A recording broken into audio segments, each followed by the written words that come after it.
भाईंदरच्या मुर्धा गावात एका अनधिकृत बांधकामावर कारवाईसाठी तब्बल 100हून अधिक पोलिसांचा बंदोबस्त तैनात करण्यात आला आणि त्यामुळे महापालिका प्रशासनाच्या भूमिकेवरच प्रश्नचिन्ह उपस्थित झाला। मुर्धा गावातील एका घरावर कारवाई करण्यासाठी महापालिकेचे वरिष्ठ अधिकारी, सुरक्षा रक्षक, पोलिसांची वाहनं आणि मोठा पोलीस फौज फाटा घटनास्थळी दाखल झाला।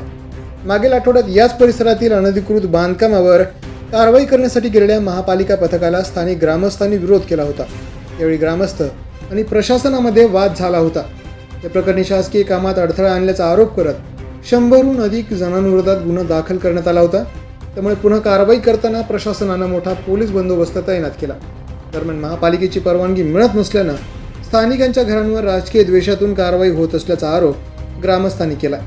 मात्र अनधिकृत बांधकामांविरोधात महापालिकेचं शून्य सहनशीलता धोरण असल्याचं प्रशासनाचं म्हणणं आहे। विशेष म्हणजे एका घरावरील कारवाईसाठी 100हून अधिक पोलीस कर्मचारी तैनात करण्यात आल्यानं या बंदोबस्ताच्या खर्चावरही प्रश्न उपस्थित होतोय। शहरात अनेक ठिकाणी अनधिकृत बांधकामांच्या तक्रारी असताना केवळ एका बांधकामासाठी एवढा मोठा बंदोबस्त का, या प्रश्नाचं उत्तर आता महापालिका प्रशासनाला द्यावं लागणार आहे।